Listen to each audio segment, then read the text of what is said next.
Hello and welcome to the Vinyl Vault. My name is Tony. And my name is also... No, it's Parker.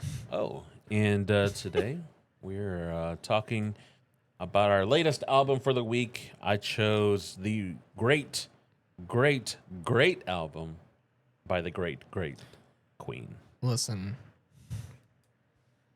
What now? we went across the pond and I almost drowned. Are you okay? No, this album is... You know what? Actually, before I get into it, why don't you tell me a little bit about why you chose this specific album? This was sort of the pivotal point when Queen really became Queen. This is after just kind of hanging out with, the rock stuff, which was perfectly fine. They are very eccentric performers, and especially Freddie Mercury, who wanted to express himself. And this is where Queen became almost like whimsical and just kind of, I don't know, a lot more fun. But I think at the same time, where I think our conversation might go is a lot more polarizing. But I think that Queen became Queen with A Night at the Opera. So that's why I chose it. What are your thoughts? I don't like this album, Tony. I think this album is bad. Bad? I think this album is bad. I think this album is only considered good because of two songs. Okay. And for a lot of people that don't know this album, if you see the album cover, you see the name, you're probably like, maybe I'm not super familiar with that. It's the album with Bohemian Rhapsody. It's really, my opinion is the only reason this album is considered good at all is because of Bohemian Rhapsody. I have never seen, 5 minutes and 55 seconds carry an album through decades and decades and decades, as much as this album. And yet this is considered the best Queen album. Is it because of Bohemian Rhapsody? Because I don't see any other reason. I mean, You're My Best Friend is a great song. But like I told you this earlier last week. Everybody remembers that meme of the guy leaning back in his chair and he's like taking his headphones off in disgust. That was me through 1, 2, 3, stopped for 4, because that's You're My Best Friend. 5, 6, 7. Kind of enjoyed the Prophet song. Kind of enjoyed Love of My Life. They're not bangers. They're not in the rotation, but I listened to them and I was like, they're better than everything before it. Not a fan of Good Company, and then Bohemian Rhapsody, and then you have an instrumental version of God Save the Queen. What are we doing here? To bring this point home, we remember the movie Bohemian Rhapsody, which starred, what's his name? Rami Malek. Yeah. Rami Malek? Rami. Yes, Mr. Robot. Mr. Robot himself. And in the movie, this is the album that you say everyone considers is the best. In the movie, they only spend time working on this one song, and it's Bohemian Rhapsody, specifically the falsettos. I didn't see a second of that film spent on any other song on this album. In fact, I've never heard of any of the songs on this album, except for God Save the Queen, which obviously that's like their national anthem, and You're My Best Friend. So honestly, Tony, I think you picked this on purpose because I think it would hurt me mentally and psychologically, and that's where we are. So you're saying you hate Queen? I don't hate Queen. That's the problem with this album is I love Queen so much. I have their greatest hits album in my car. Yeah. I love, Another One Bites the Dust. I love Fat Bottom Girls. I love Bicycle. I love the song Bicycle Race is a weird song when you listen to it out of context. I like, gosh, I'm drawing a blank here, but they've got a lot of good hits that have spanned several albums. Sure. this is not it. This is not. No, this. I think Bohemian Rhapsody carries. That Bohemian Rhapsody's pushing 100 pounds of idiot up a mountain with this album. I'm gonna put it that way, but I assume you love it. I mean, I think it's a great album, but it has its flaws, and Queen has flaws with the way that they do what they do. I will say, you know, because we haven't in the Vinyl Vault history have done a greatest hits per se like album to include in it, I think a greatest hits album or albums, I don't know how many they are, is the way to go with Queen. Because because it's a song, they write songs for themselves, but also cater towards everybody, like literally everybody. That there's a lot of songs that there's no connection, there's no, it won't be a banger. Maybe if you're not a fast tempo person, and vice versa. Like there's just something that you're not going to like, and they do it very, very hard. There's a lot of variety in both that's good and bad because there's 4 writers, and that's one of the issues that I have with Queen is that sometimes like Freddie will make really, really great songs, and then some not so great, and then with Brian and Roger and John, like they'll all write their own stuff, and some of it is good, and sometimes it's I'm in love with my car. So well, it's like even when you're talking, like I Want to Break Free pops in my head. It's a great song. Cool Cat, great song. They did the whole Flash soundtrack. Flash Gordon, not Barry Allen. And I agree with you. I feel like this is an album that I feel, again, this is my opinion, this does not reflect my employer. I feel like this album had no direction. I feel like it didn't have a cohesive theme throughout. I feel like this was kind of like, every time people make fun of the Beatles, they always joke about how Ringo wants to write a song about an octopus. Sure. And everybody's like, no, we're not going to let you do that. Yeah. I feel like this is what it would be like if everyone got to just put a song on an album. And I just feel like it really went nowhere. And it's not to say that albums have to go places. I mean, concept albums are concept albums. Yeah. I feel like for this to be considered one of the greatest albums of this band's discography,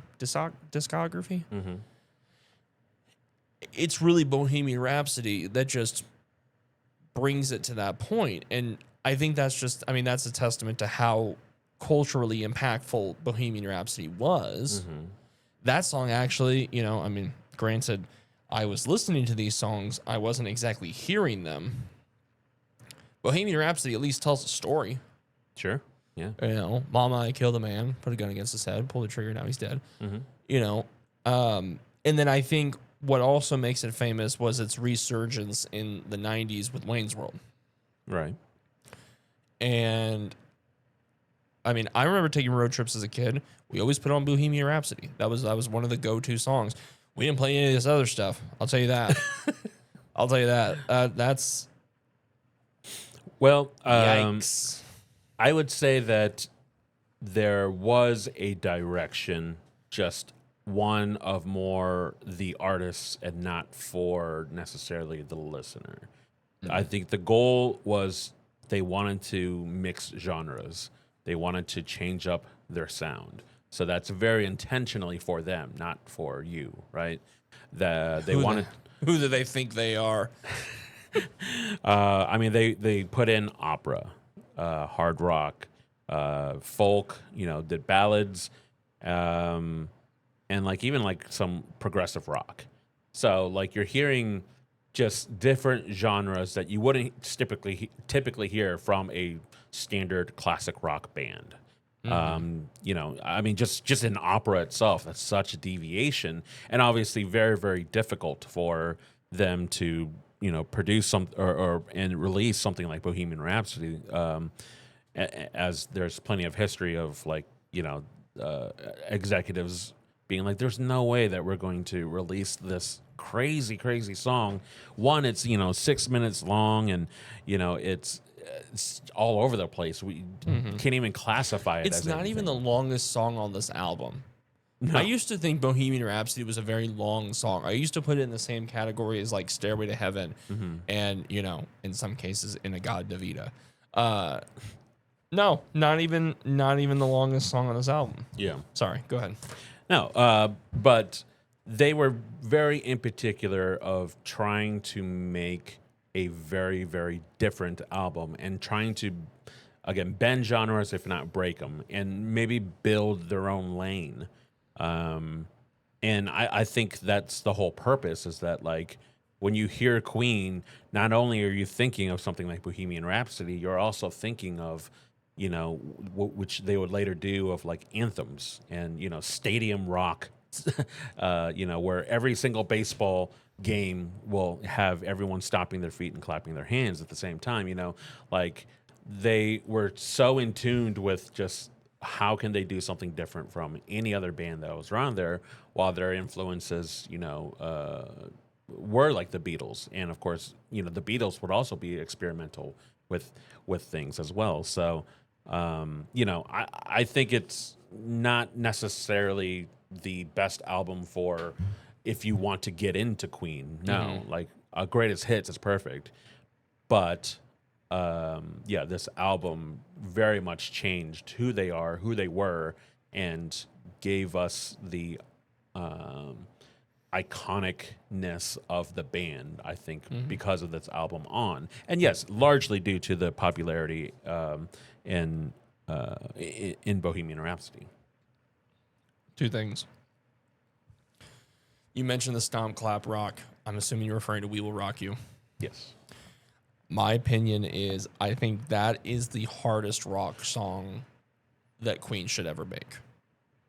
I think anything that rocks harder than We Will Rock You is deviating from Queen's norm. That's just my opinion. I'm not going to tell them how to run their band. They've been doing a lot successful. They've been doing it successfully for a very long time.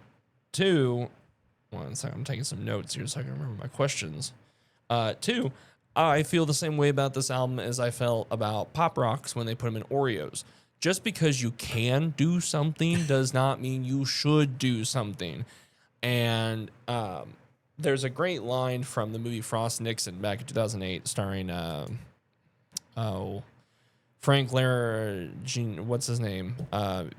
He played Nixon, and then the British guy from Don't Judge Me, from the Twilight movies. He was in the Volturi. Oh, is that Martin Sheen? I want to say Martin Sheen, but I always thought Martin Sheen was the older one.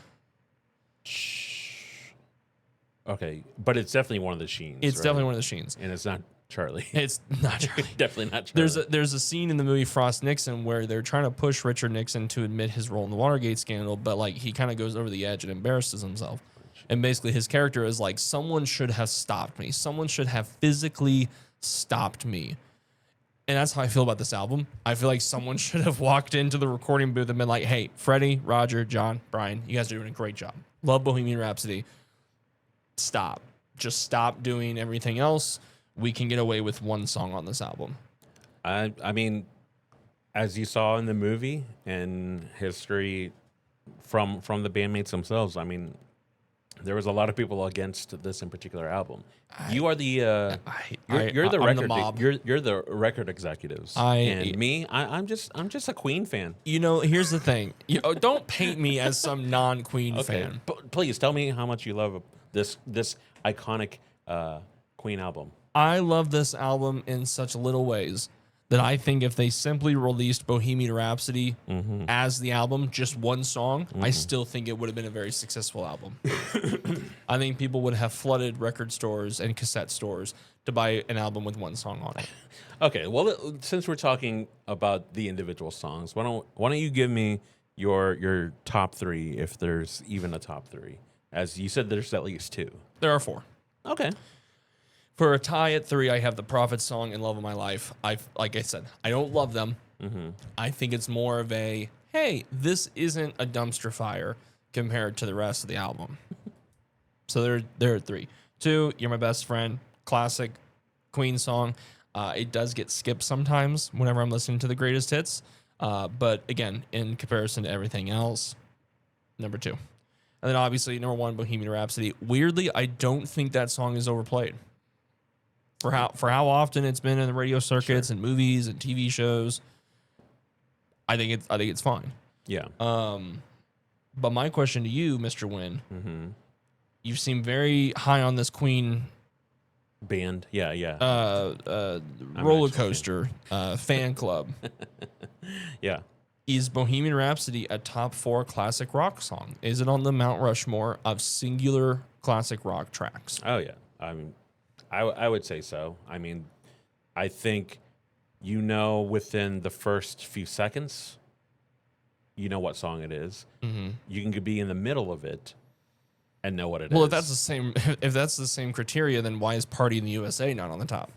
I don't know how that song starts. You don't know how Miley Cyrus's cult classic "Party in the USA" begins? I know how the hook goes. I don't know how it begins. I don't know how it ends. When you look at the Mount Rushmore classic rock songs, obviously you have "Stairway to Heaven." "Stairway to Heaven." Obviously, Bohemian Rhapsody. Who are the other 2? Back in Black. Maybe Back in Black.